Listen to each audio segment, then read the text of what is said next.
Donc, notre dernière conférence du Sécure, c'est une conférence que j'ai très hâte de voir sur un sujet qui nous touche tous, la sécurité cloud. Il y a beaucoup de choses dans le cloud maintenant.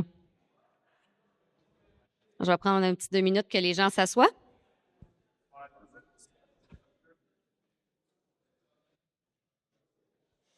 Merci. Alors, notre prochain conférencier en apprendra plus sur les attaques ciblant les environnements cloud avec un partage des récents incidents survenus ici au Québec, ainsi que les bonnes pratiques à adopter. Je vous présente Cédric Thibault, associé en cybersécurité chez KPMG Canada, qui nous parlera d'une analyse et enseignement d'attaques sur le cloud. Merci beaucoup.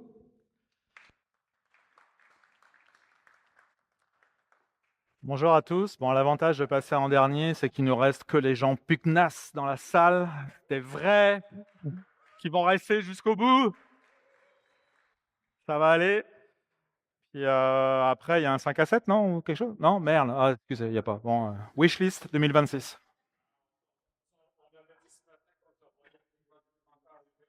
OK. Bon. Donc, il y a un potentiel. Restez jusqu'au bout. Bonjour à tous, donc Cédric Thibault. Je suis accompagné par mon collègue invisible, Tommy Boisvert. Il est là, il me parle. Tommy, c'est parce que Alexandre nous l'a dit, il faut un binôme pour interagir, donc je vais parler dans ma tête, je vais l'entendre et puis je vous dirai ce qu'il dit. Timmy, en fait, est à Sherbrooke, et donc il n'a pas pu nous rejoindre aujourd'hui, mais il a travaillé avec moi sur cette présentation. Cette présentation durant laquelle on va aborder différents sujets. Je voudrais faire un petit focus sur la gestion des journaux. Excusez, je vais utiliser quelques anglicismes. Sur la gestion des logs dans l'info nuagique, qui est vraiment, vraiment, dans tous les incidents sur lesquels on travaille, un enjeu incroyable. La configuration des journaux, c'est un gros problème, c'est mal fait, en fait, pour être clair. Puis on va voir pourquoi. Et puis ensuite, on va pouvoir essayer de comprendre et regarder l'aspect identité. Alors, c'est pas nouveau là, mais je vais vous donner quelques informations complémentaires là-dessus. Et puis, arriver sur les scénarios observés, donc des attaques là, sur lesquelles on travaille présentement. Et puis, vous allez pouvoir constater un petit peu la problématique. On a une petite section méthode de détection, donc quand je dis «nous», je ne parle pas de moi à la troisième personne, vous avez compris là. Une petite section sur les méthodes de détection recommandées. Donc s plus particulièrement, excusez, j'organise ma pensée, plus particulièrement par rapport aux dernières menaces, aux dernières tendances d'attaque qu'on voit dans l'info nuagique. Il y a un petit shift là sur le modus operandi. Donc, on vous suggère quelques adaptations sur les différents use cases de détection afin d'être plus efficace pour vraiment le contexte plateforme info nuagique. Alors, à titre personnel, je suis plus spécialisé dans AWS. Donc, cette présentation va utiliser pas mal de termes AWS ou de contexte AWS. Ceci dit, c'est à 99% ajustable à l'environnement Azure de la même façon, et à Google Cloud également. Donc ma bio n'est pas très intéressante. Timmy, c'est mon tech lead AWS chez KPMG. Donc c'est pour ça qu'il m'a accompagné sur cette présentation. Donc, merci Timmy. Petite introduction. Vous le savez, l'info nuagique, c'est populaire. Le cloud, tout le monde y va en ce moment. Alors, bon, il y a un petit froid avec les États-Unis en ce moment sur l'info nuagique. Bon, ça met un petit peu de coup de froid sur les migrations, mais il y a une réalité qu'on ne peut pas remettre en cause. Aujourd'hui, on a une majorité de nos charges de travail qui sont dans l'info nuagique. Alors vous allez me dire, je suis pas mal sûr que je n'ai pas autant de serveurs dans le cloud que j'en ai on-prem. Oui, peut-être que c'est encore le cas, effectivement, pour certains d'entre vous. mais il y a une majorité de vos serveurs qui ont été remplacés par des Salesforce, par des Workday, par des SaaS qui sont dans l'info nuagique, pareil. Pas oublier, l'info nuagique, c'est pas juste AWS et Azure, c'est l'ensemble de l'écosystème des SaaS, Microsoft M365, bien évidemment, par exemple, qui est venu s'imposer.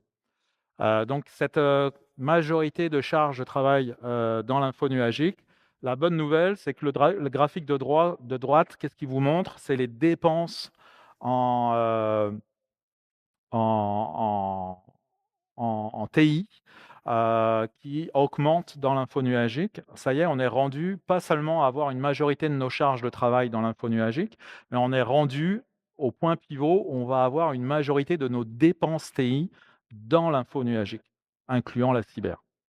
Ce qui veut dire, c'est qu'on commence à avoir des moyens financiers pour travailler dans l'info nuagique.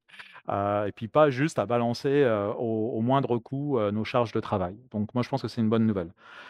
C'est ce qui a ce mouvement global, cette tendance qui est vraiment ultra forte, c'est ce qui a motivé cette fameuse cotation que j'aime beaucoup de Werner Vogels, le CTO d'AWS, qui est en gros, je ne recommanderais jamais à un ami de construire un data center. Effectivement, aujourd'hui, surtout pour des besoins internes, ça semble pas forcément être une bonne idée.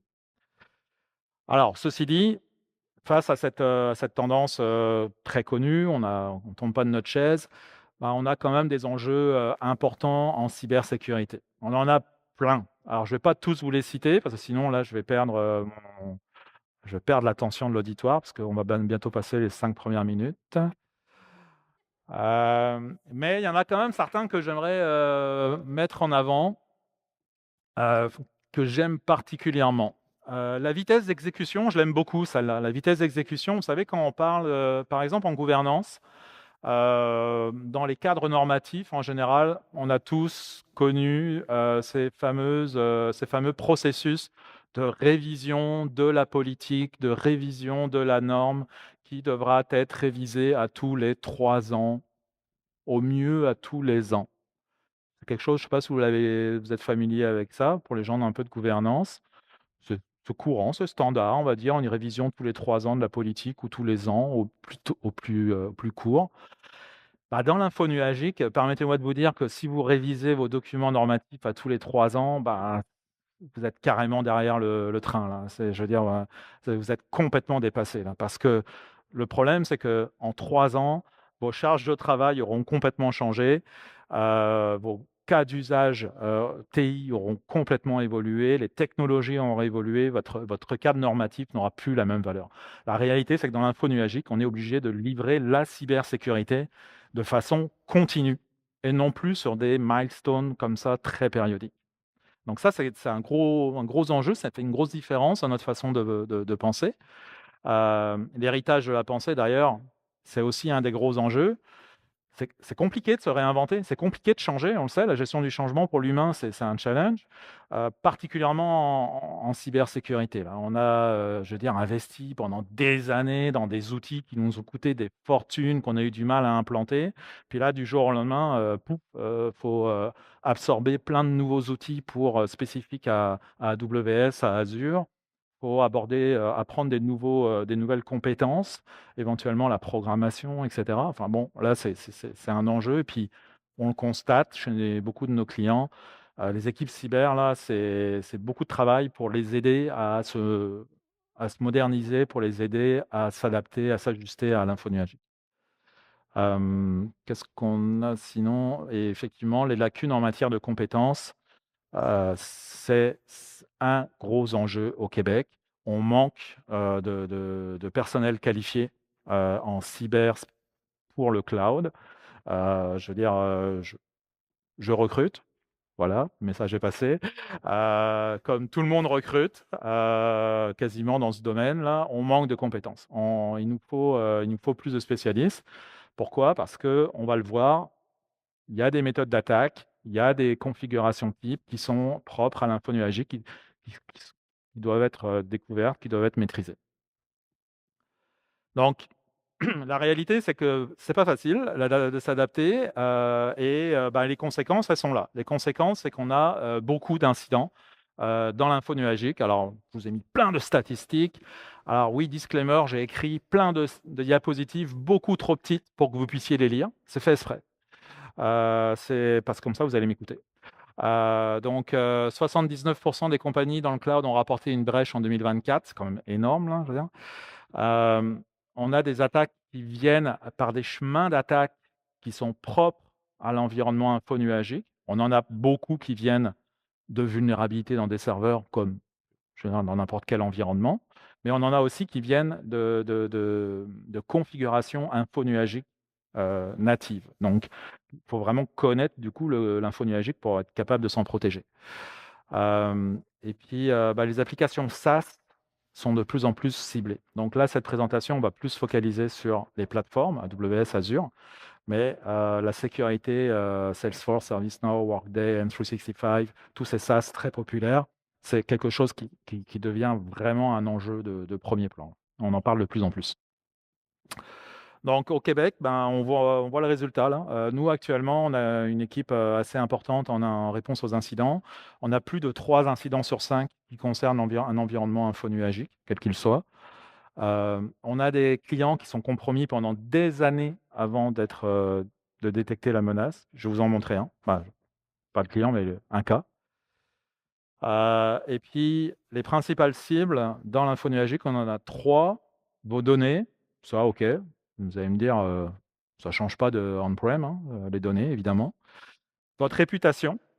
Pourquoi? Parce que les attaquants sur l'infonuagique vont utiliser votre environnement pour mener des attaques par rebond.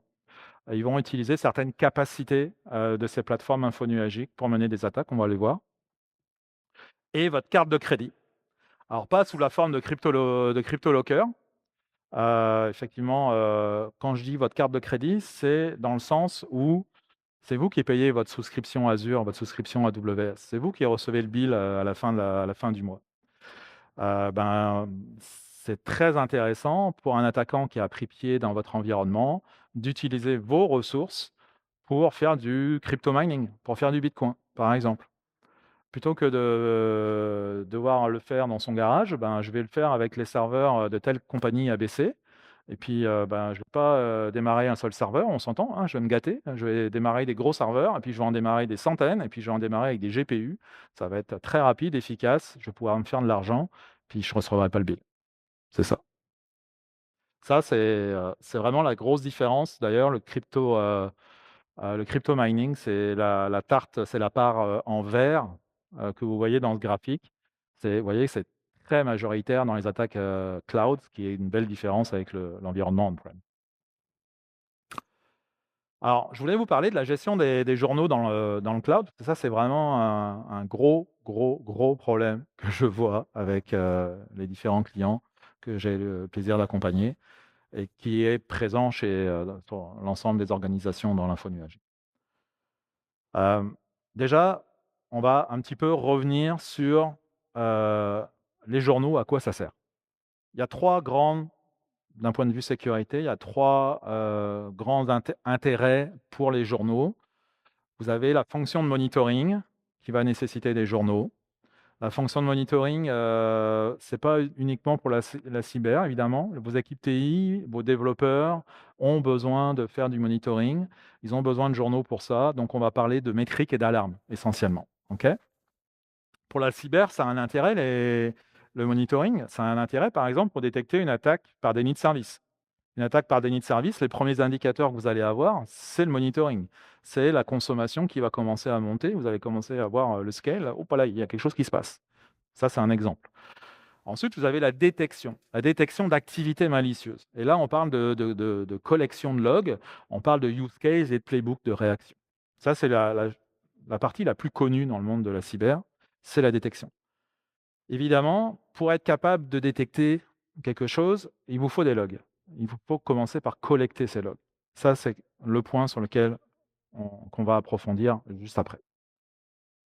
Puis le dernier, c'est le threat hunting, c'est que si éventuellement vous n'avez pas réussi à détecter la menace, qui est tout à fait possible et acceptable, dans le sens où on n'arrivera jamais à détecter toutes les menaces, malheureusement, parce qu'elles sont trop on sera toujours, la blue team sera toujours un petit peu derrière la red team, hein. Mais au moins, faire du threat hunting, ça consiste à utiliser ce qu'on appelle les TTP, Techniques, Tactics and Procedures, des acteurs malveillants, pour essayer de retrouver des comportements qui permettent de détecter une activité malicieuse. Donc là, c'est un travail proactif. Et là encore, ça nous prend des journaux de qualité qui sont à disposition. Et le problème, c'est que dans l'info nuagique, ces journaux de qualité à disposition, bah, ce n'est pas par défaut. Et c'est ça que les gens ont beaucoup de mal à comprendre et à accepter. Même lorsque vous déployez ce qu'on appelle des landing zones, c'est un concept qui est assez connu dans l'info nuagique qui consiste à préparer une zone d'accueil pour votre environnement avec, donc ça c'est très documenté par Amazon et puis Microsoft, Google également. Vous avez en fait tout un ensemble de dispositifs qui vous recommandent de mettre en place pour centraliser les journaux, pour les sécuriser, s'assurer qu'on ne puisse pas désactiver les journaux. Tout ça, c'est très, très bien. Il faut le faire, faites-le, c'est sûr. Mais ça, c'est juste la première étape. C'est pas pour ça que vous allez avoir les bons journaux à l'intérieur de cet emplacement sécurisé. Parce que par défaut, il se trouve que vous allez avoir dans la catégorie de droite, voilà, ça va, on peut lire, vous avez les journaux du cloud et vous avez 2 types importants de journaux qu'on appelle le management plane et le data plane. Dans AWS, ce qu'on appelle le management plane, c'est toutes les actions de création d'objets ou de suppression d'objets que vous pouvez réaliser. Donc, j'entends par là, quand vous allez créer une base de données, c'est une action, elle va être journalisée. Vous allez avoir une log. Donc ça, c'est activé par défaut. Donc, vous faites votre landing zone, vous allez être sûr que cette log, elle va se retrouver dans un endroit sécuritaire, c'est parfait. Mais par contre, vous n'avez pas les logs liés à ce qu'on appelle le data plane, qui consiste à journaliser tous les accès à la donnée proprement dite.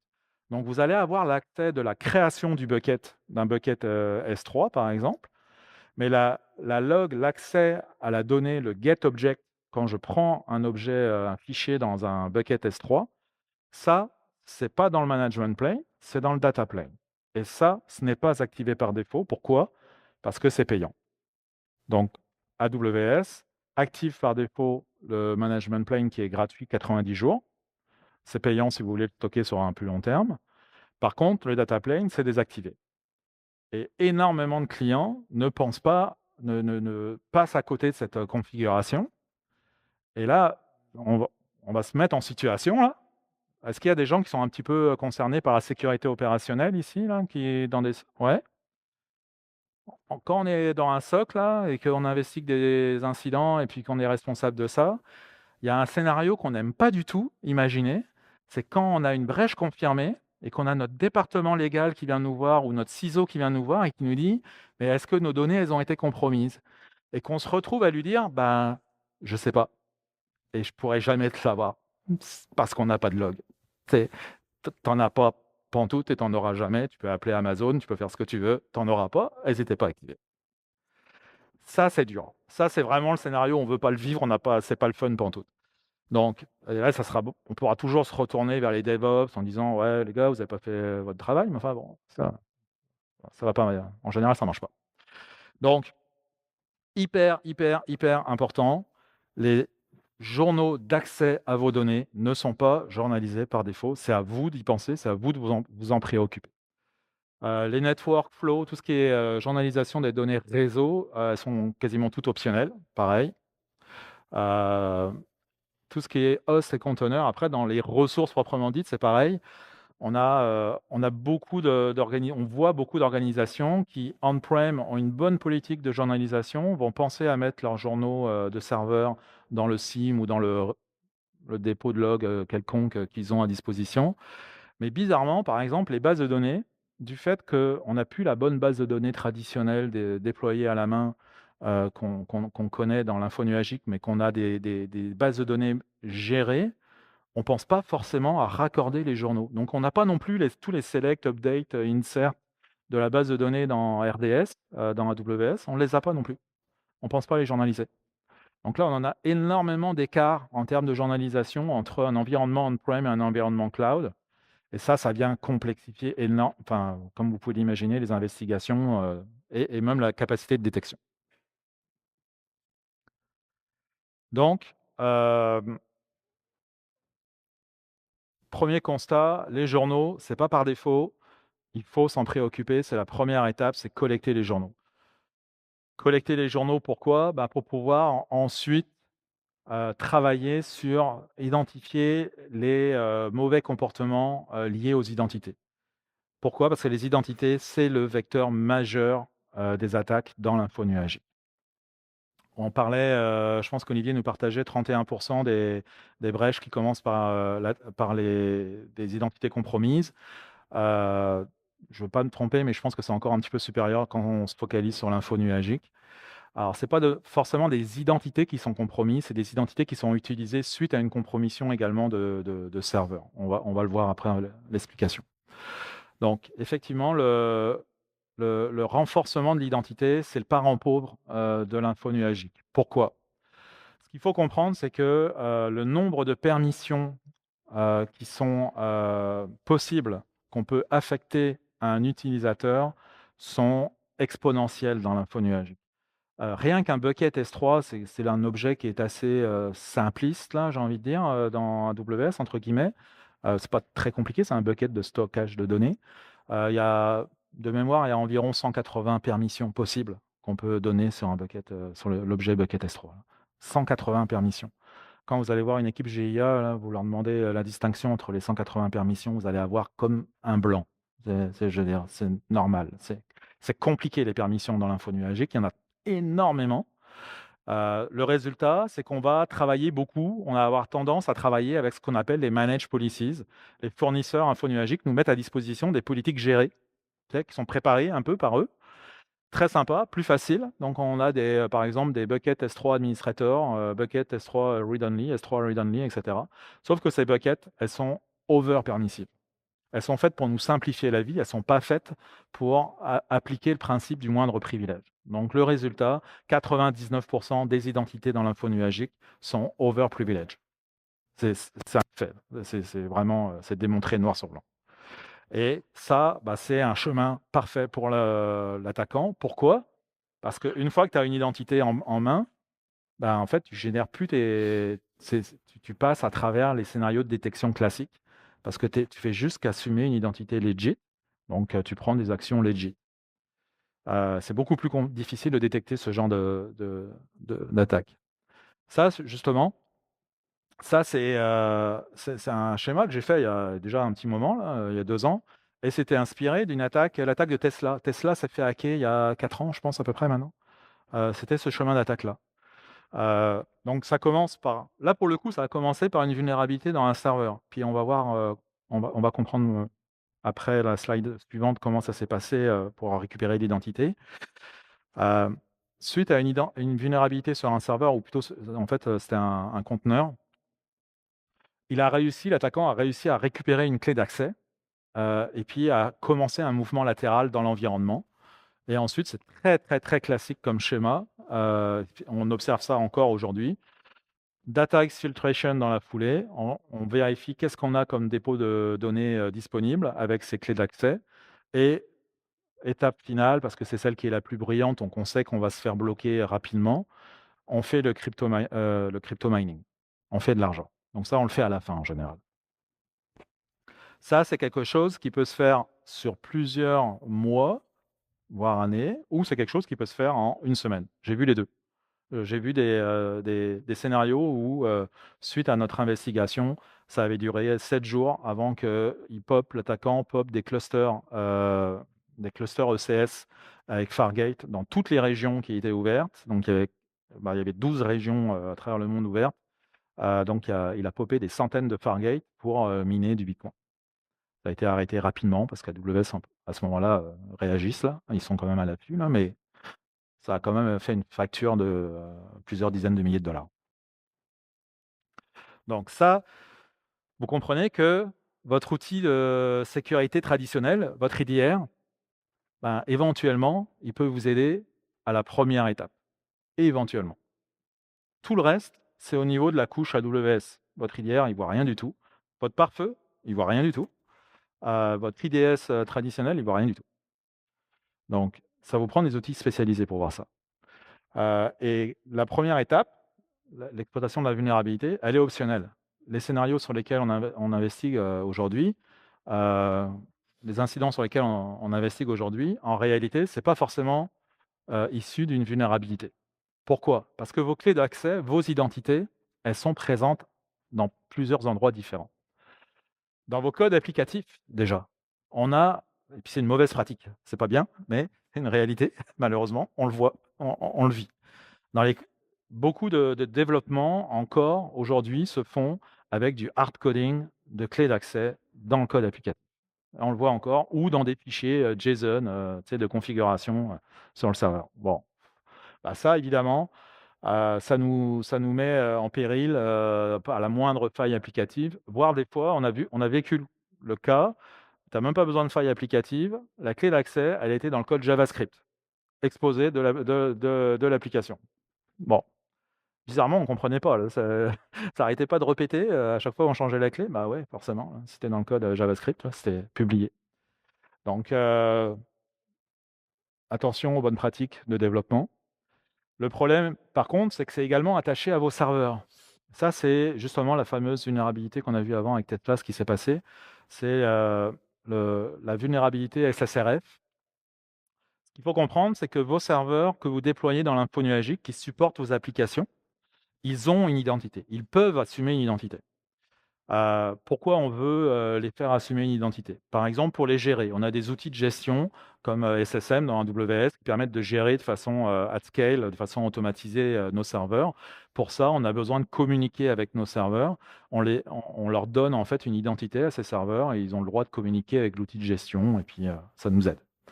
Mais on peut aussi vouloir simplement que l'application qui s'exécute sur ce serveur elle puisse facilement accéder à des buckets S3 parce que l'application doit écrire sur un bucket S3. Donc, comme on est meilleur que ça, on ne va pas hard-coder une clé dans notre code applicatif. Donc, on se dit, bah, tiens, on va assumer le rôle qui est porté par l'instance. C'est plus propre. C'est vrai que c'est plus propre, c'est mieux. C'est pas du trust, c'est pas du zéro trust encore, mais c'est mieux. Le problème, c'est qu'avec certaines générations de serveurs, qu'on appelle l'IMSD1, on était vulnérable à la faille, aux attaques de type SSRF. Et donc, l'attaquant à distance pouvait réussir à retrouver le rôle assumé par le serveur et ensuite, avec cette clé, depuis son domicile, accéder aux différents objets autorisés pour ce rôle. On va le voir d'ailleurs dans le cas d'usage. Donc, la réalité, c'est que il faut vraiment, vraiment accorder le minimum de privilèges nécessaires à vos serveurs. Il faut en accorder, mais le minimum. Ensuite, dans vos dépôts de code, un grand classique, vous avez sans doute entendu parler de ça, dans GitHub, on trouve assez facilement des clés d'accès, des secrets, enfin un peu toutes les natures. Attention, il n'y a pas que dans GitHub. Quand on parle des repos de code, on oublie aussi tout ce qui est Docker Hub, tout ce qui est dépôt de package Python. Vous savez, en fait, vous en avez plein. En réalité, des dépôts où vous pouvez déposer des modules, des packages, whatever, des images. Bah, là-dedans, c'est des mines aussi pour trouver des clés d'accès qui sont malheureusement oubliées. Et puis enfin, et ça, c'est quand même préoccupant, c'est les postes de travail. Parce que quand vous voulez travailler avec un environnement cloud en ligne de commande, notamment avec AWS et GCP, vous vous retrouvez avec des clés d'accès qui sont, dans le cas de YAM User, qui sont permanentes et qui sont en clair sur votre poste de travail. C'est un petit fichier texte, vous pouvez le retrouver, il est dans .aws/credential. C'est simple comme bonjour, tout le monde le sait, il y a même des malwares maintenant qui justement se focalisent là-dessus pour les récupérer lorsqu'ils contaminent des postes de travail. Donc, plusieurs endroits, vous voyez, c'est pas si évident, là, c'est pas si simple hein, de savoir si, par exemple, vous avez une clé d'accès qui est compromise. Il faut que vous validiez ces différents scénarios pour retrouver l'origine de la compromission. Dans les scénarios observés, ça c'est un chemin, c'est une liste fournie par Datadog dans un article lié à justement une enquête qu'ils ont forensique là qu'ils ont effectuée il y a 1 an à peu près. C'est assez récent. Ce qui est intéressant dans ce scénario d'attaque, passer l'initial access, donc une compromission de clés YAM, entre nous soit dit, ce qui est mauvais d'ailleurs, les YAM users devraient être bannis. Le discovery, le mouvement latéral, a consisté en quoi dans leur scénario là qu'ils ont investigué dans des discovery des get account, get send quota du service SES. Le service SES, c'est quoi? Dans AWS, c'est le service qui sert à envoyer des courriels. Pourquoi? Vous vous rappelez ce que je vous ai dit, en fait, les trois grandes cibles des attaquants dans l'info nuagique, vos données, votre réputation, enfin indirectement, et votre carte de crédit. Votre réputation dans le sens où ils vont utiliser vos plateformes pour envoyer comme relais de plateformes d'attaque. Bah, c'est ça qu'ils font là. Quand ils font une vérification de vos capacités à envoyer des courriels, c'est parce qu'ils vont faire des campagnes de phishing. Aujourd'hui, la réalité, c'est que quand vous recevez ces magnifiques courriels pour vous avertir que vous avez un trop perçu, un trop perçu de Revenu Canada ou que vous avez gagné un iPad, bah, bien souvent, là, c'est pas de l'infrastructure d'acteurs malveillants, c'est de l'infrastructure compromise d'entreprises qui sont utilisées pour effectuer ce type d'attaque. Parce que l'intérêt, c'est que ces infrastructures compromises, votre infrastructure, elle est legit. Je veux dire, elle est legit, elle a une bonne réputation, le DKIM des marques, il est bon, tu sais, tout va bien, vous avez tous les signaux sont verts. Donc ma campagne de phishing en tant qu'attaquant, ben, elle a toutes plus de chances de réussir que si je me lance un petit serveur en Russie, tu sais, on the fly, on s'entend. C'est simple, c'est juste plus économique pour moi d'utiliser ce type de plateforme compromise en tant qu'attaquant. Donc, c'est la première chose qu'il a fait, Discovery, c'est de vérifier est-ce que je peux utiliser le service d'envoi de courriel. Donc ça, c'est vrai autant pour Azure que AWS. Puis ensuite, bah, je vais essayer de faire une backdoor. Donc j'ai différents moyens pour ça, notamment je vais beaucoup travailler sur l'identité. Ce qu'il faut comprendre, c'est que dans un environnement cloud, tu as une question, Philippe? Non, pardon. Dans un environnement cloud, ben, en fait, il y a des environnements qui sont très, très riches, où on se retrouve avec des centaines d'instances et puis derrière des centaines, voire des plus de rôles. Je ne sais pas si vous êtes familier avec les consoles, par exemple, notamment la console AWS. C'est pas la console la plus sexy du monde, là, faut être honnête, là. Et puis honnêtement, là, quand tu as des centaines d'objets, là, je veux dire, tu sais pas, là, je veux dire, tu en as un de plus, là, à la page numéro 34, ben, tu sais, voilà, quoi, tu le verras pas. C'est impossible à voir. Tu gères pas, t'as pas cette maîtrise-là. C'est pas possible. Donc, c'est facile de créer un rôle avec des noms. Évidemment, ils n'utilisent pas des noms, tu sais, innocents, là. C'est bien pensé. C'est genre AWS System Manager ou AWS, des choses qui ressemblent à des noms de services legit. Donc, on n'ose même pas les supprimer parce qu'on se dit, oh, putain, on va casser quelque chose si on le supprime. Mais c'est ça. C'est ça pareil. Ça, c'est toujours d'actualité. On l'observe toujours, cette recherche d'utilisation des capacités courriels de l'attaquant. Mais en ce moment, ce qu'on observe comme différence, c'est qu'on est dans les derniers incidents qu'on monitore, c'est on est un peu moins sur le get SES. On commence à avoir de plus en plus de get SMS. Et ouais, nos fameux textos de l'ARC, comme quoi on a 500 pièces à récupérer sur nos impôts, bah, c'est pareil. Ils viennent d'où ces textos? Ils viennent des plateformes compromises. Parce qu'on a des super services pour ça dans AWS pour envoyer des textos. Il y en a des très performants, on peut en envoyer des centaines à la minute. C'est parfait. Donc, on a investigué, là, on est en cours d'investigation. Là, vous voyez, dans cet incident, après recherche, là, investigation avancée, on a trouvé le premier accès compromettant, date de 2022, juillet 2022. Ce n'est que en février 2025 que Amazon a catché l'alerte. Le client n'a rien vu. Amazon a averti le client en disant: Opalai, là, il y a un truc bizarre. Il y a une clé qui est utilisée depuis l'Allemagne. On ne sait pas pourquoi ils ont réagi à ce moment-là, 2 ans et demi après. GuardDuty, pour ceux qui connaissent, c'était actif depuis le début. Il n'a rien vu. L'idée, c'est que l'attaque, elle ne se fait pas de manière en forme brute force. Elle est très, très discrète. Par exemple, si on regarde les origines des connexions, Donc là, c'est une clé compromise. En fait, c'est plusieurs clés compromises. Bah, au début, ça part d'Indonésie. Les premières connexions partent d'Indonésie. Bon, ça, tu vois, c'est un peu suspect, là, quand même, l'Indonésie. Mais après, ils sont pas fous, là. Ils changent les pays. C'est-à-dire qu'ils vont effectivement rebondir avec des VPN, ce qui fait qu'ensuite, on a eu Azerbaïdjan, les Pays-Bas, la France, Germanie, France, de nouveau. Donc, ça vient complexifier la détection parce qu'on ne peut plus juste se baser sur l'origine géographique. Et puis, ce qu'on a observé également, c'est que la clé, sur la droite, vous voyez la liste des actions qu'ils ont tentées dans leur mouvement latéral. Ils n'ont pas fait toutes ces actions en une journée. Ce qu'ils faisaient, c'est une journée, list user, une action, rien d'autre. Ils attendent 24 heures, 48 heures, get account, etc. Et ça continue. Donc, c'est des signaux très étalés dans le temps, ce qui rend beaucoup plus complexe, évidemment, la détection. Donc ça, c'est vraiment le type de menace auquel on fait face aujourd'hui. Des attaques qui s'étalent plus dans le temps, l'utilisation des capacités de la plateforme pour mener des attaques relais. Et puis là, en l'occurrence, les clés qui ont été compromises ne possédaient pas de privilèges élevés. C'était des privilèges très réduits. Donc ça, c'était la bonne nouvelle. La mauvaise nouvelle, c'était la configuration par défaut de CloudTrail. Et puis, ça veut dire quoi? Ça veut dire qu'on n'a aucune log sur le data access. Donc, il se trouve que, pas de chance, dans les permissions attachées à la clé, il y avait le read access sur les buckets S3. Donc, on peut pas le dire. Peut-être qu'il y a eu de l'exfiltration. C'est sûr qu'il y a eu de l'exfiltration. On s'entend entre nous, là. Je veux dire, on ne peut pas l'écrire dans un rapport, mais évidemment qu'il y a eu de l'exfiltration. Il serait fou de ne pas le faire.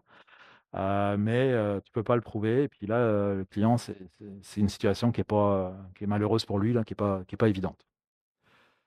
Deuxième, un enseignement qu'on a aussi donc pu effectuer, pas de restriction sur les origines réseau.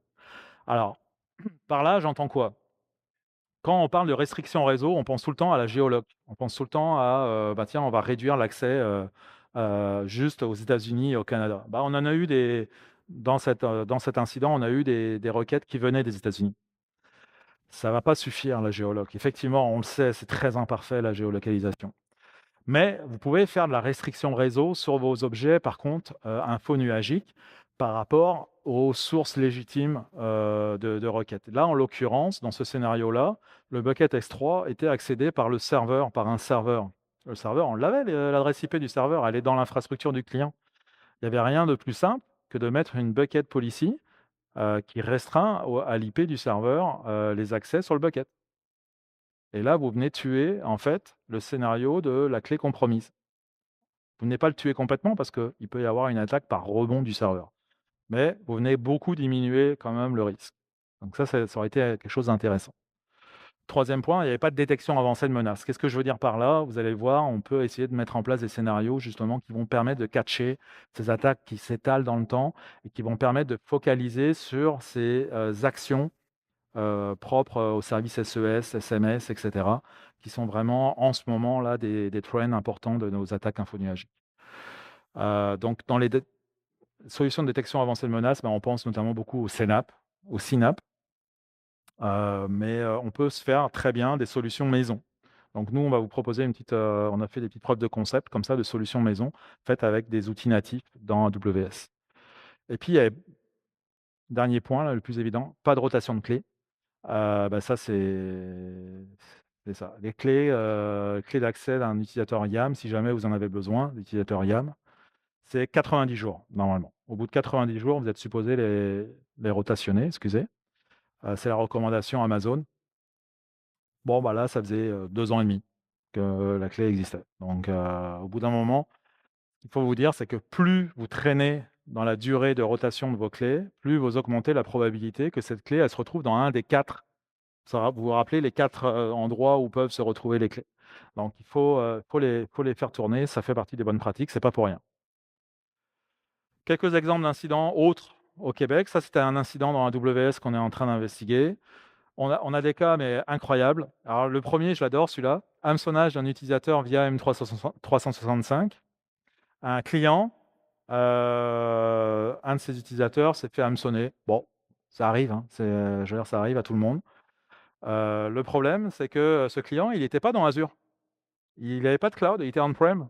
Bah, moi, j'ai des clients qui sont pas, dans ma pratique Azure, j'ai des clients qui sont pas sous Azure. Pourquoi? Parce que l'attaquant, il a découvert que l'utilisateur qu'il avait hameçonné, il avait des droits pour créer des souscriptions Azure. Le client ne le savait même pas. Bah, l'attaquant, lui, il l'a vu là et puis je peux vous dire qu'il ne s'est pas privé. Donc je fais: «Ah bah, tu peux créer une souscription, parfait. Bah, tiens, je vais starter la migration de l'entreprise dans le cloud, hein, entre guillemets».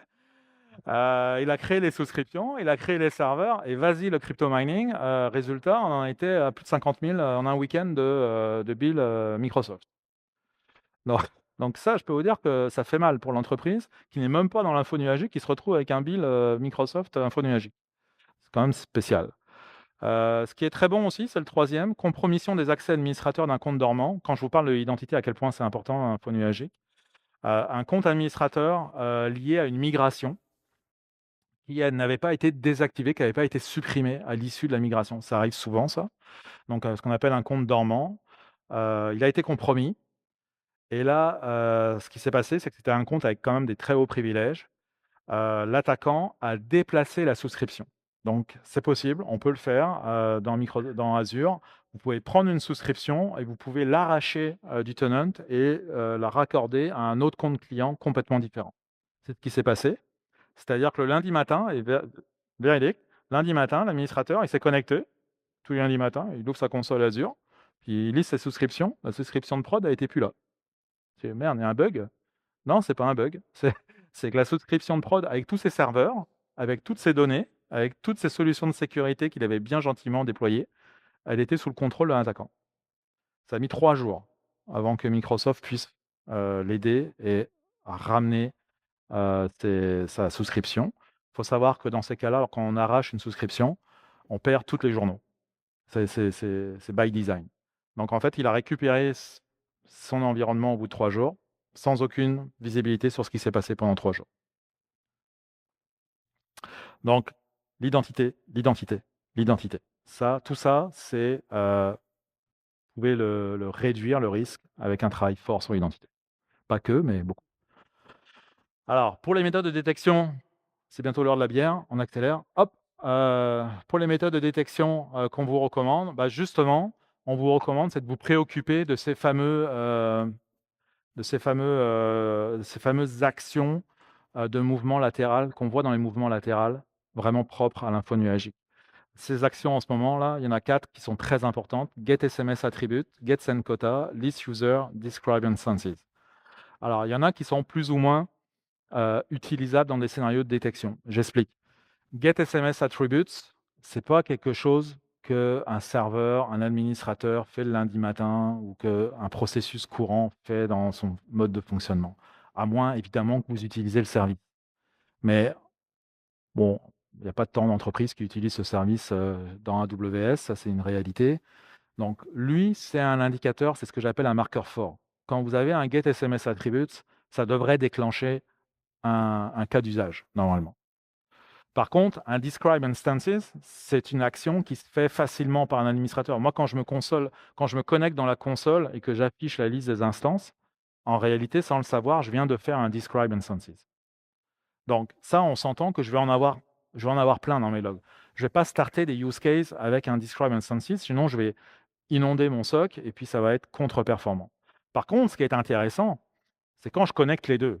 Quand je commence à avoir une identité qui fait des get SMS attributes et des get send quota, ces deux premières, et qui, en plus, enchaîne avec des list users ou des describe instances, ça, j'ai 99% de cas que c'est une attaque.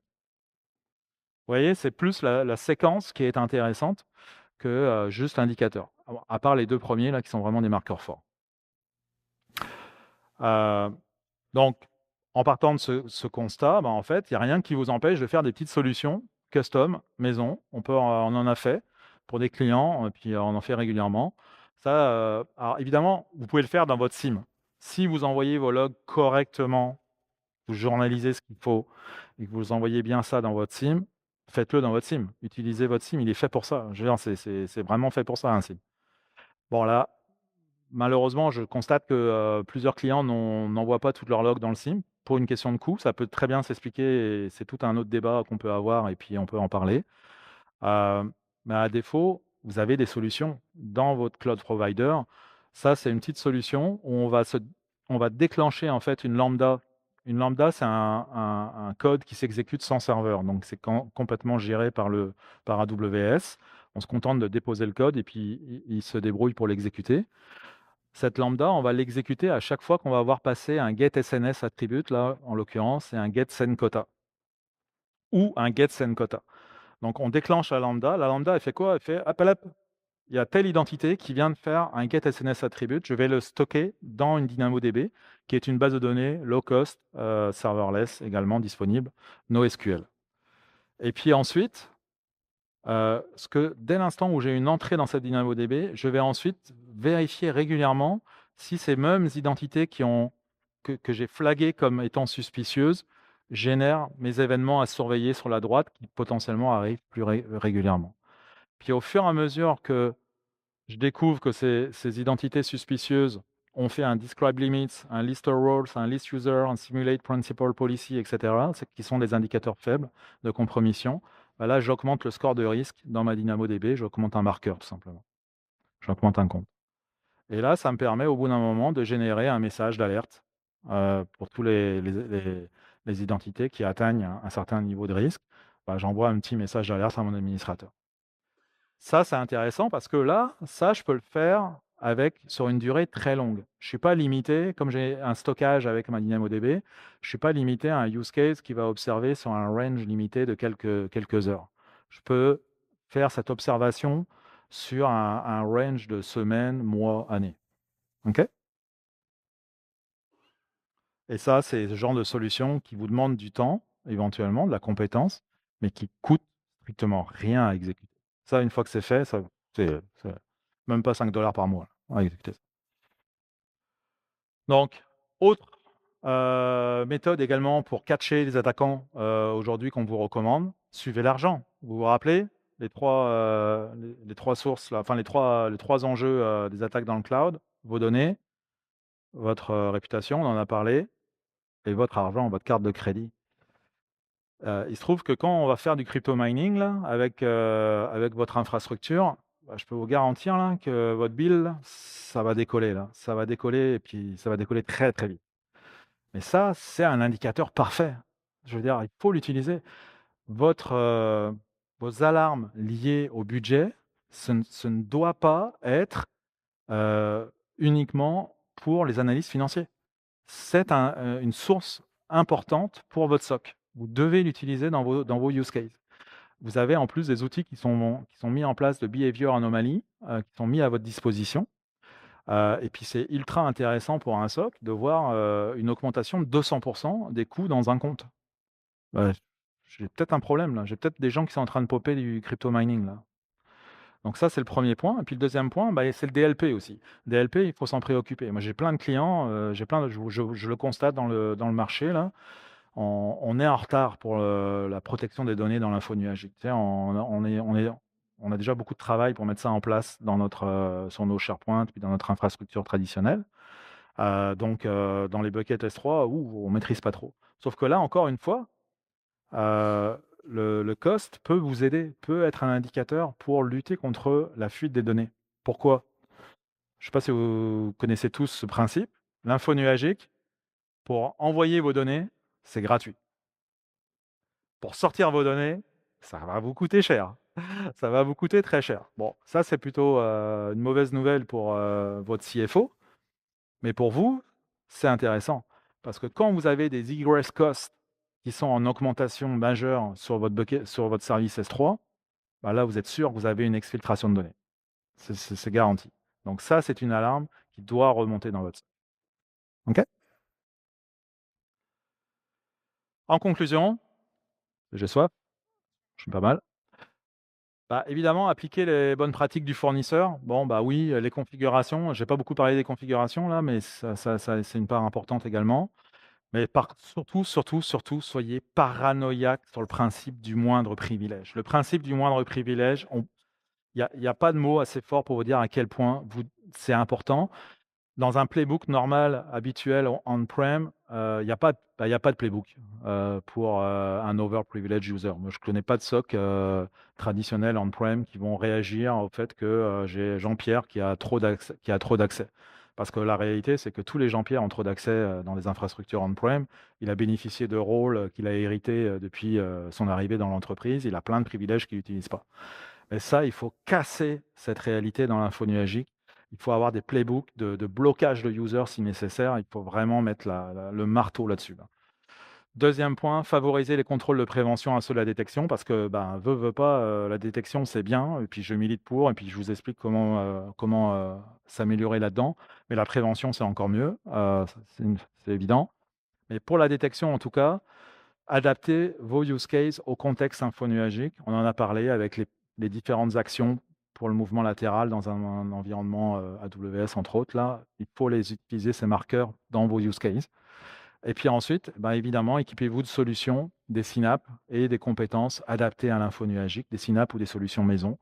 Mais il faut des compétences, faut que vos analystes, là, ils comprennent ce que c'est un describe, SES, quota ou whatever, là. Il faut qu'ils comprennent ce que ça veut dire ces actions-là. S'ils comprennent pas ce qu'est le service SES, qu'est le service SNS, ils vont pas être capables de faire des playbooks, ils vont pas être capables de faire des réactions appropriées. Donc c'est pour ça il faut développer des compétences larges, enfin un peu plus larges que juste la cyber quand on travaille dans l'info nuagique. C'est tout pour moi.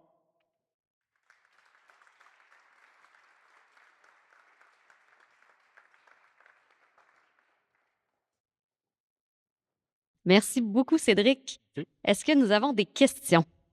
Oui. Moi j'ai le droit à des questions. Ah. J'ai le droit à une période de questions, je veux dire. Alors, bonsoir. Je voudrais savoir, quand vous avez parlé du crypto mining, quand on est infecté et qu'on utilise nos ressources pour faire du crypto mining, est-ce que il faut attendre la fin du mois pour voir le bill pour pouvoir savoir qu'on utilise nos infrastructures? Parce que je me disais qu'avec le logiciel de monitoring, on peut voir l'utilisation des GPU et tout le reste qui devrait aussi nous alerter. Est-ce que ça passe sous silence ou il faut juste attendre le... Non, non, non, non. Alors ouais, non, pas du tout. Effectivement, il se trouve que vous avez une console de suivi des coûts qui est offerte aussi bien dans Azure, AWS ou Google. Et ça, c'est quasiment c'est pas du temps réel, mais ça doit être à l'heure. Là, je pense que c'est mis à jour là. Donc la réalité, c'est que vous pourriez être averti très rapidement avec cette augmentation des coûts, si tant est que vous avez mis des alarmes. Puis là, c'est la même chose que pour la configuration de CloudTrail de vos journaux sur le data plane. Par défaut, vous n'avez pas d'alarme. Donc, et puis ça, c'est un peu un enjeu. Moi, vous voyez, je milite beaucoup pour que la cyber se préoccupe des coûts parce que c'est un indicateur pour moi qui est important en termes de détection. Mais malheureusement, bah, bien souvent, c'est entre les mains d'analystes financiers qui, eux, sont pas des experts du tout cyber, là. Ils sont là et c'est des gens qui viennent du procurement. Et eux, ils sont plus dans cette optique de fin du mois. Donc, ils vont attendre la fin du mois pour recevoir le bill. Mais bon, non, bien sûr, vous pouvez et vous devez mettre des alarmes dès l'instant où ça dépasse certains seuils pour être averti. Ouais. Est-ce qu'on a d'autres questions?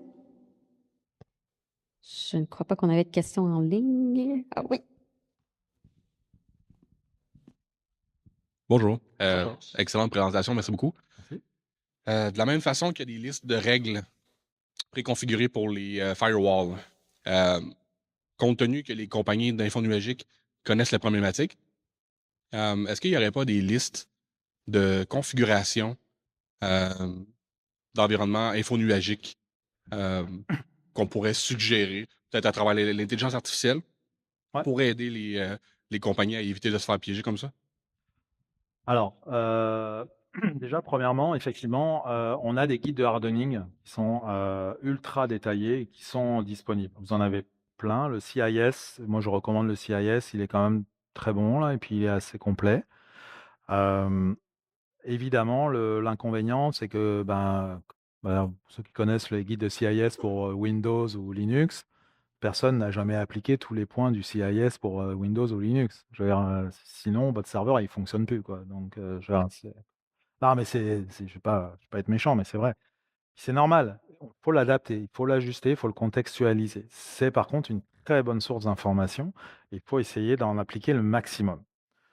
Heu, donc ils vous le mettent à disposition, mais le principe d'un cloud provider, il n'est pas là pour vous empêcher de travailler. Il est là pour que votre expérience utilisateur soit la plus facile possible. Donc c'est pour ça que puis je ils font un très bon travail, hein. Ils essayent vraiment de nous sensibiliser, ils font beaucoup de travail de sensibilisation, mais par contre, c'est beaucoup plus, compliqué pour eux d'imposer des configurations strictes de sécurité parce que ça vient nuire à l'expérience utilisateur. En tout cas, c'est mon interprétation.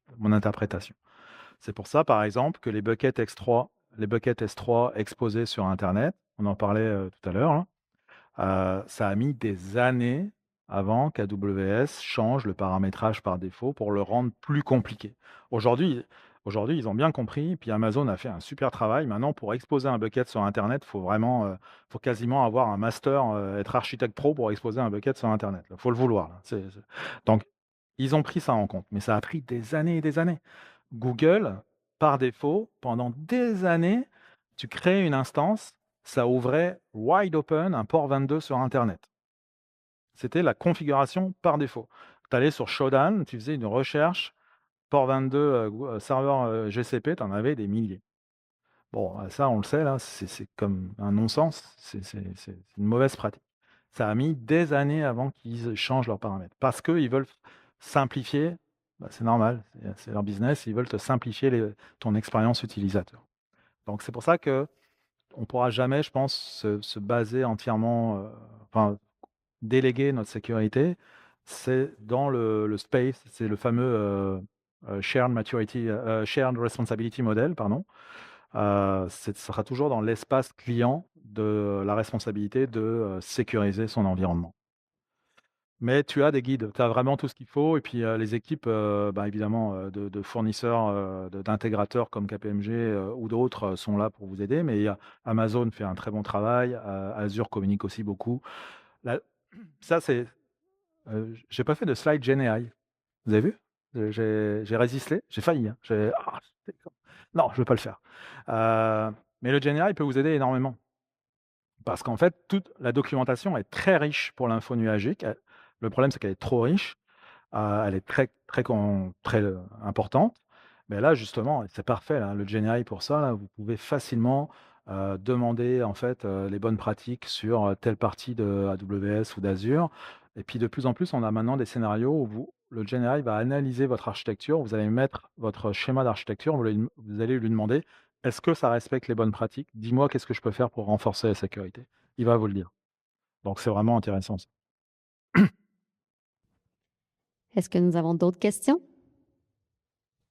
Merci beaucoup, Cédric. Merci.